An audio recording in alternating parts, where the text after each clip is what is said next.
Hi everyone, welcome back to my channel. मैं हूँ राधा गुप्ता, आज एक नई स्टोरी के साथ। तो आज की स्टोरी का टॉपिक है बुद्ध की करुणा। इस स्टोरी को अगर आप ये जानना चाहते हो और इससे बहुत कुछ सीखना चाहते हो तो वीडियो के अंत तक ज़रूर बने रहिएगा। आप इस स्टोरी से बहुत कुछ सीख पाओगे, बहुत कुछ यहाँ से सीख करके जा सकते हो, तो वीडियो के अंत तक बने रहिएगा। आइए इस वीडियो को स्टार्टअप करते हैं। किस्सा गौतमी नाम की एक युवती का श्रावस्त एक धनवान युवा के साथ उसका विवाह हो गया था। विवाह होने के बाद उसके माता पिता भी काफ़ी अमीर थे।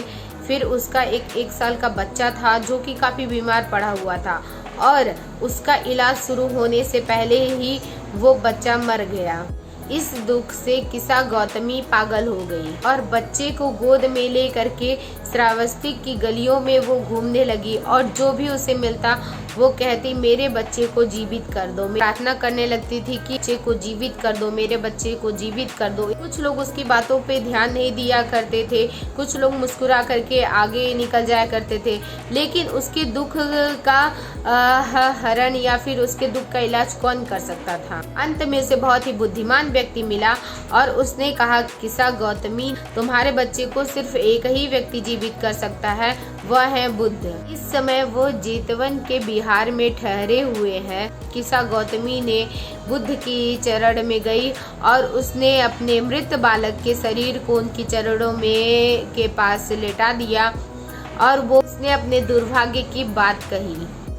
किस्सा गौतमी की बात बुद्ध ने बहुत ही दयापूर्वक और धीरज रखते हुए उनकी बात को सुनी और कहा कि बहन, मैं तुम्हारे दुख का इलाज करूंगा।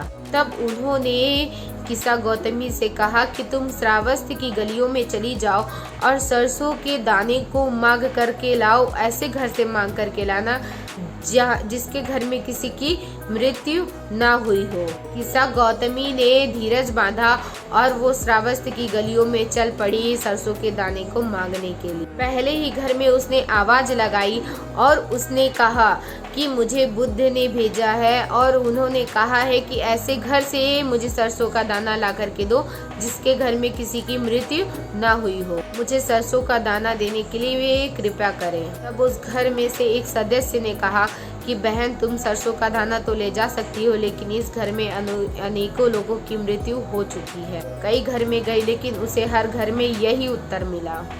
तब किस्सा गौतमी समझ चुकी थी कि हर प्राणी मरता है, जिसका जीवन संभव है उसका मरण भी संभव है। तो इस बात को उसने समझ चुकी थी और किस्सा गौतमी समझ जाए यही बुद्ध चाहते थे। और फिर वह अपने बच्चे को शमशान लेकर के गई और उसने उस शव से मुक्ति पा करके वो बिहार लौट गई। तब बुद्ध ने पूछा कि सरसों का दाना लेकर के आई? तब गौतमी बोली कि नहीं, मैं नहीं लेकर के आई हूँ और मुझे अब उसकी तलाश भी नहीं है। मैं समझ चुकी हूँ कि आप मुझे क्या बताना चाहते थे, आप मुझे क्या पाठ पढ़ाना चाहते थे, ये मैं समझ चुकी हूँ। मेरे दुख ने मुझे अंधा बना दिया था और मुझे लग रहा था कि ये दुख सिर्फ मेरे घर में टूट पड़ा है। तब बुद्ध ने पूछा कि तुम्हारे यहाँ वापस आने का क्या कारण है? तब गौतमी बोली कि आप मुझे ये बताएं कि सत्य क्या है।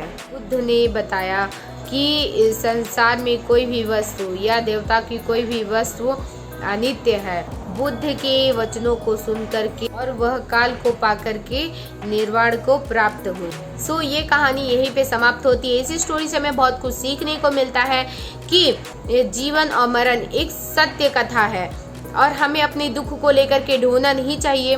वो कोई भी दुख हो, उसे जब तक हम सोचेंगे हमें दुख ही होगा। इसलिए हमें अपनी पुरानी चीज़ों को या ऐसी जिन चीज़ों से हमें दुख हो उन्हें छोड़ देना चाहिए और अपनी ज़िंदगी में आगे बढ़ना चाहिए, ताकि एक अच्छी शिक्षा के साथ आप आगे बढ़ें।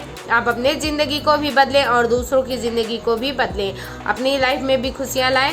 जब आप खुश रहेंगे तो आप दूसरों को भी खुशियाँ बांट पाएंगे। तो आपको ये वीडियो पसंद आई हो तो वीडियो को लाइक, चैनल को सब्सक्राइब और कमेंट करके ज़रूर बताइएगा ये स्टोरी आपको कैसी लगी।